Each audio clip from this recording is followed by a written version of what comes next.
Tollywood star heroine Rashmika Mandanna రీసెంట్గానే యానిమల్తో block buster hit అందుకుంది.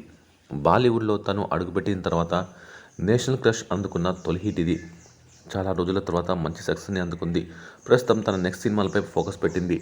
సినిమాలతో వెండితెరపై అలరించడమే కాకుండా సోషల్ మీడియాలోనూ తన అభిమానులకి టచ్లోనే ఉంటుంది. ఇంట్రెస్టింగ్గా పోస్టులు పెడుతుంది. తాజాగా ఓ అదిరిపోయే స్టిల్తో ఆకట్టుకుంది. పొట్టి షాట్లో వీధిలో నిల్చొని దీర్ఘంగా ఆలోచిస్తున్నట్టు, అంతే ఆనందంగా ఉన్నట్టు కనిపించింది. ఓవైపు తైషోతో మంత్రముగ్ధులను చేసింది. ఇక ఈ ఫోటోను పంచుకుంటూ ఇంట్రెస్టింగ్గా క్యాప్షన్ కూడా ఇచ్చింది. కొన్నిసార్లు మనం ఇలాగే ఆగిపోయి ఆలోచిస్తాం. అదంతా అలా జరిగిపోతుంది. నేను చాలా ఆనందంగా ఉన్నాను. ప్రశాంతతతో, సంతోషంగాను, సరైన వ్యక్తులతో ఉండటం వల్ల మీరు కొన్నిసార్లు ఆగిపోయి ఉంటారు అంటూ ఫోటోను వర్ణించింది. అయితే ఈ పిక్ని చూసిన వారందరూ ప్యాంటు వేసుకోవడం మర్చిపోయావు రష్మిక అంటూ క్యూట్ కామెంట్స్ చేస్తున్నారు. ఇక రష్మిక త్వరలో పుష్ప 2తో పలకరించనుంది. Rainbow, the girl friend, Chhaava వంటి సినిమాలు కూడా ఆమె ఖాతాలో ఉన్నాయి.